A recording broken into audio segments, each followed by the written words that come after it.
PMG Xavier de Almeida, que bom estar aqui novamente com vocês. Nós passamos por esse período de avaliações de diagnóstico e nós estamos aí agora retornando com todas as nossas forças para o nosso segundo bimestre. Então eu já peço que você pare esse vídeo, busque o seu caderno de geografia, para que você possa ir fazendo as anotações do que eu vou transmitir de informações para vocês. E já pega o seu caderno e coloca aí, segundo bimestre. Vai lá, pausa o vídeo e busca o caderno. Buscou? Então vamos continuar aí. Lembrando que a partir desse bimestre, você já pode colocar aí segundo bimestre e tudo que eu falar que você achar interessante, que você possa ir anotando, porque nós vamos ter também as nossas atividades no decorrer dessa semana. E para auxiliar vocês, então essas anotações são de suma importância. Nós vamos começar falando um pouquinho sobre o planeta Terra. O planeta Terra, então, tem cerca de 150 milhões de quilômetros quadrados. 150 milhões de quilômetros quadrados, sim, é muito território que nós temos. Mas como que está dividido esse planeta? O nosso planeta, então, está dividido em 6 continentes. Eu estou fazendo uma retomada do que nós estudamos bem lá no início do nosso primeiro bimestre. E esses continentes, então, eles estão divididos de que forma? Oceania, a América, continente americano, continente asiático, continente europeu, continente africano e o continente da Antártida. Porém, a Antártida é um território desabitado, é um continente desabitado. Não existem pessoas que moram na Antártida, e sim existem centros de estudos que pessoas vão de forma temporária para estar reconhecendo alguns índices e depois publicando para estudos e análise daquele local. Levando em conta que nós temos 6 continentes, eles estão distribuídos da seguinte forma: 14 países na Oceania, 35 países no continente americano, que é o nosso continente, 45 países na Ásia, no continente asiático, eu falei 45 ou 49? 45 na Ásia, 49 na Europa, 54 países na África. Então, todos esses países, nós temos um total aqui de 197 países. São muitos países, né? Eu não sei se vocês já tinham esses dados, mas eu achei bem interessante estar começando com esses dados para que vocês possam se familiarizar. Como que está essa divisão dos nossos países, dos nossos continentes? Levando em conta que essa divisão ela aconteceu desde os primórdios da nossa história, quando chamava-se Pangeia, Terra toda. Era somente um continente. Depois, com o passar dos anos, com o movimento das placas tectônicas no interior do nosso planeta, nós tivemos uma nova configuração dos continentes, onde ao norte nós tínhamos Laurásia e ao sul nós tínhamos Gondwana. Somente 2 continentes? Sim. Nós tivemos épocas que nós tínhamos somente 2 continentes. Ao norte, Laurásia, ao sul, Gondwana. Porém, com essa mexida, com essa transição, com esse movimento das placas tectônicas, nessa movimentação nós temos novas configurações dos continentes. Levando em conta que nós temos aí a configuração atual, onde eu trago para vocês um bloco tríplice. O bloco tríplice, ele então é contido por África, Europa e Ásia. O bloco tríplice vem de 3. Então, são 3 continentes que se unem, basicamente, né? São bem próximos uns dos outros, através do que aproxima esses continentes. Então, nós temos aqui, ó, o Mar Vermelho, que fica ao sul, nós temos o Mar Mediterrâneo ao norte, e o Mar Mediterrâneo e o Mar Vermelho faz essa transição aqui entre esses 3 continentes, África, Europa e Ásia. Beleza, mas entre esse mar Mediterrâneo e esse mar Vermelho, nós temos aqui onde eu coloquei bem nítido para vocês o Canal de Suez.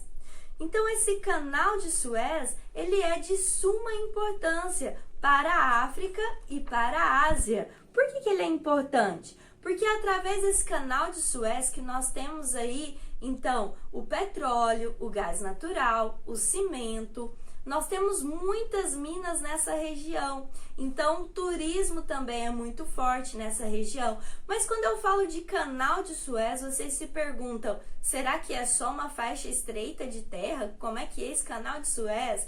Então é como se fosse um túnel que foi construído aqui, ó, entre o continente africano e o continente asiático, e esse túnel é feito de cimento. Olha que interessante, feito de cimento e de cobre. Então, esse túnel, ele tem um policiamento muito forte com cães farejadores nessa fronteira entre a África e a Ásia, onde as pessoas, elas são até mesmo, em alguns casos, revistadas para passar de um continente para o outro. Mas será que eu consigo passar no Canal de Suez da África para a Ásia de carro? Sim, você consegue, passando por todo esse sistema de policiamento, de segurança, é claro, né? Você consegue passar de um continente para o outro. Levando em conta que nós temos essa divisão da Europa, da Ásia e da África através de dados históricos, dados culturais, ou seja, da cultura de um povo, né? A divisão é feita através também de acidentes demográficos. O que são os acidentes demográficos? Então, é o Mar Vermelho aqui ao sul, o Mar Mediterrâneo ao norte. O mar é considerado um acidente demográfico, tá? Algo natural que transmite aqui essa mudança de um continente para o outro. Nós temos ainda o Monte Urais. O Monte Urais também é um acidente demográfico que divide aqui, ó, a Europa da Ásia. Com uma altitude elevada, nós temos então essa transição entre um continente e outro. Além disso, minha gente, eu não coloquei aqui para vocês, ó, mas na África aqui nós temos qual oceano? Atlântico.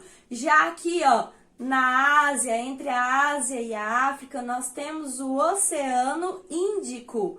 Ah, então quer dizer que esse Canal de Suez aqui é um canal também que faz essa transição do Oceano Atlântico para o Oceano Índico? Sim, é um canal de transição de oceanos também. A Ásia é o continente maior que nós temos de todos os continentes. O menor continente não está aqui nesse desenho que eu fiz para vocês. Eu sou prima do Picasso, né? Lembra que eu falei para vocês lá na sala de aula, quando eu desenho para vocês, alguns odeiam, outros amam, mas eu falei porque eu sou prima do Picasso. Mas aí vocês têm que me aguentar, gente. Vamos lá.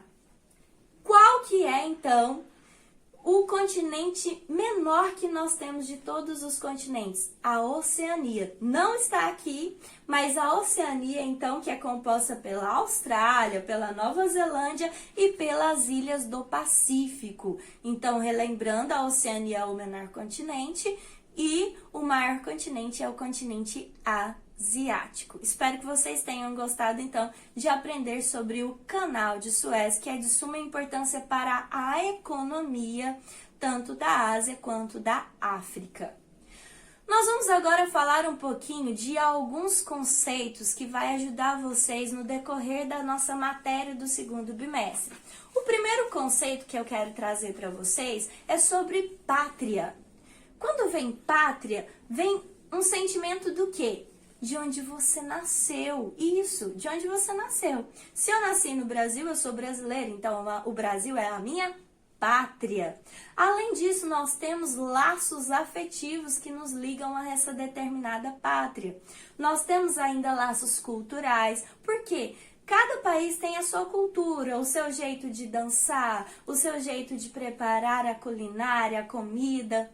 Então, tem os seus traços culturais, os seus traços históricos. Cada país tem a a sua herança histórica. Ou seja, existem países que são aí colonizados de forma com muita exploração, como o nosso caso do Brasil, e existem colônias também de povoamento, onde não teve tanta exploração como existe na colonização de exploração.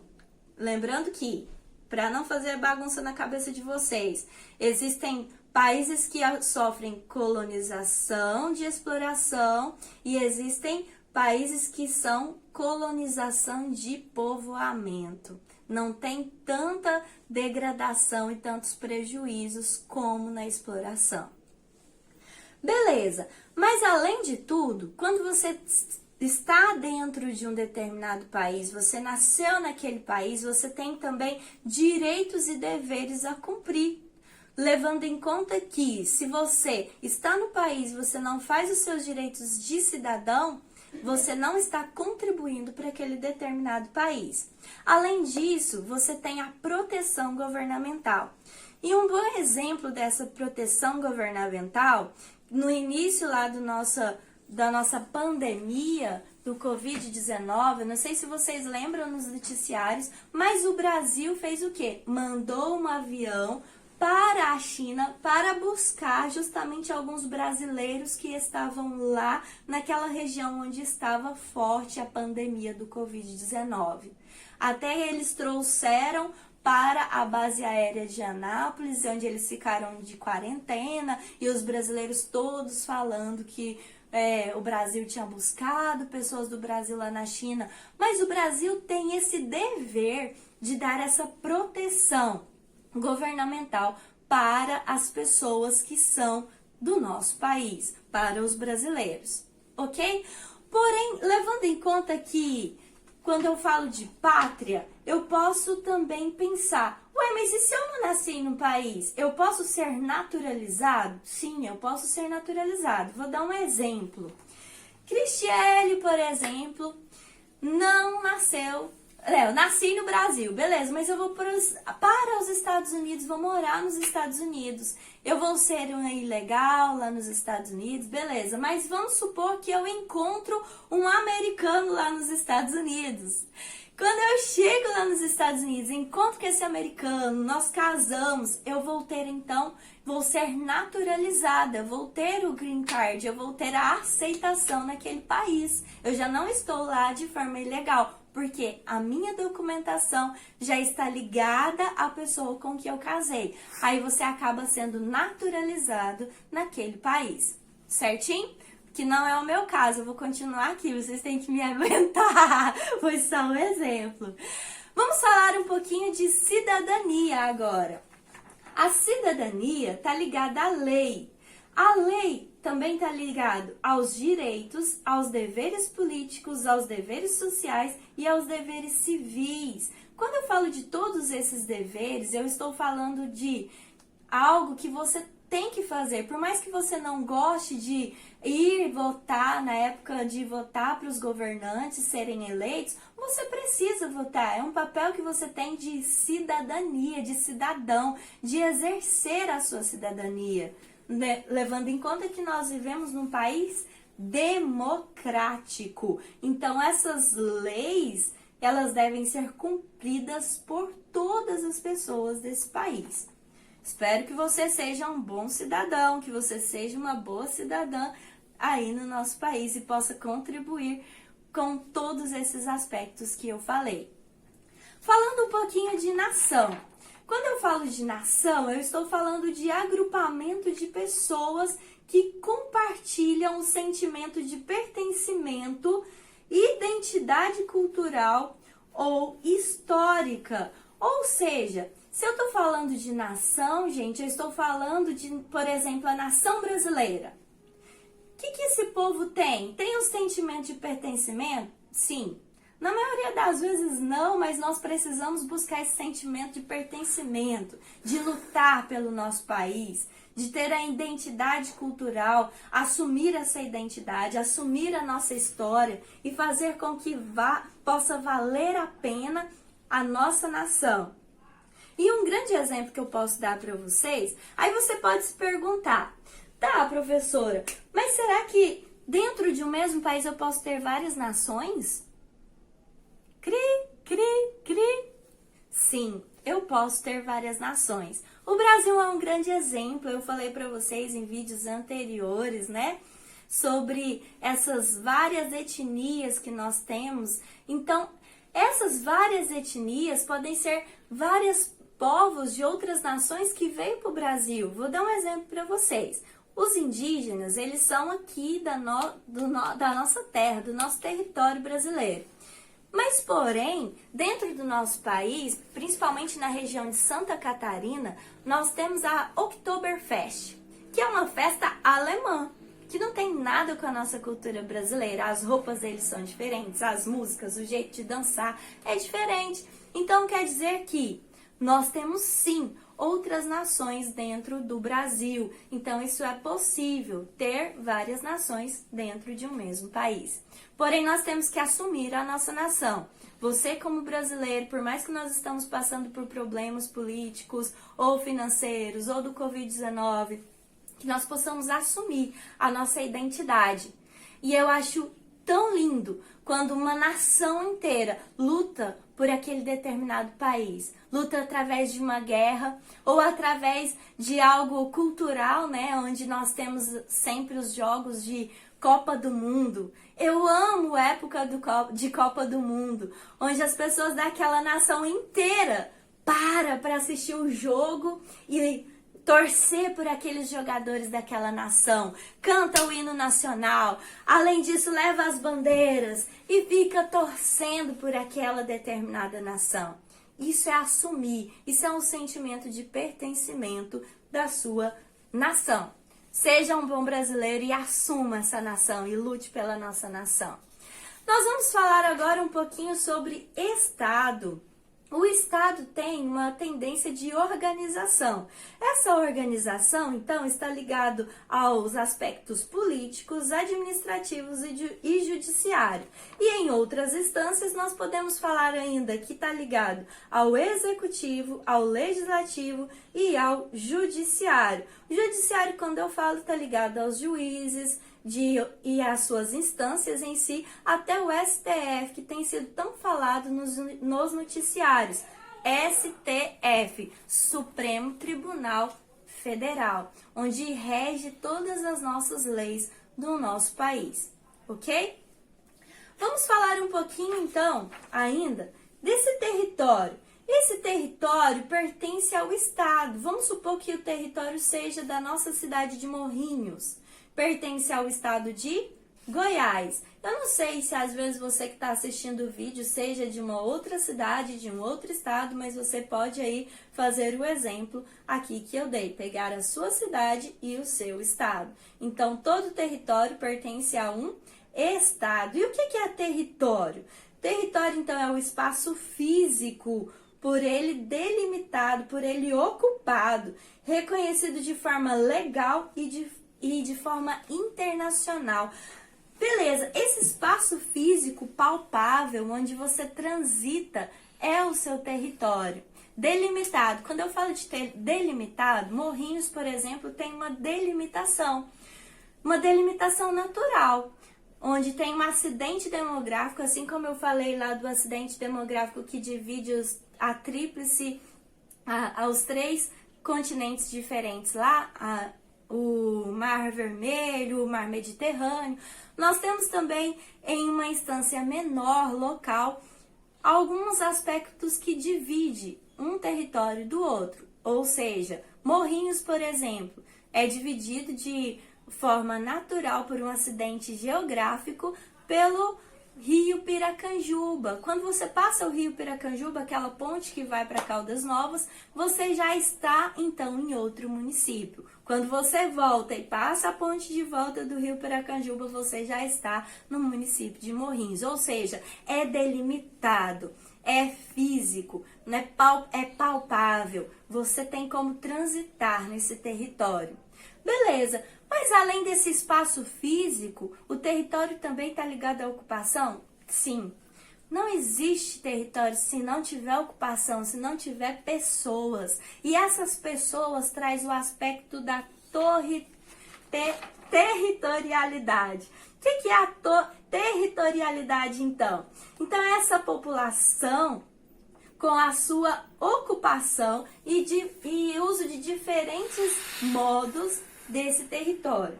Então, vamos lá, vou explicar para vocês. A população, ela não pode só ficar naquele território ali. Ela tem que tomar posse do que ela tem que fazer naquele território. A ocupação dela deve ser favorável em todas as áreas. Então, de que maneira? No uso e ocupação do solo, no plantio, na venda desse produto. Então, essa territorialidade traz esse aspecto da população dentro do território. Espero que eu tenha ajudado um pouquinho vocês. Espero que vocês tenham gostado dessa aula. Se você gostou, dá um like aí, faça a sua inscrição e Deus abençoe vocês. Um beijo, tchau, tchau!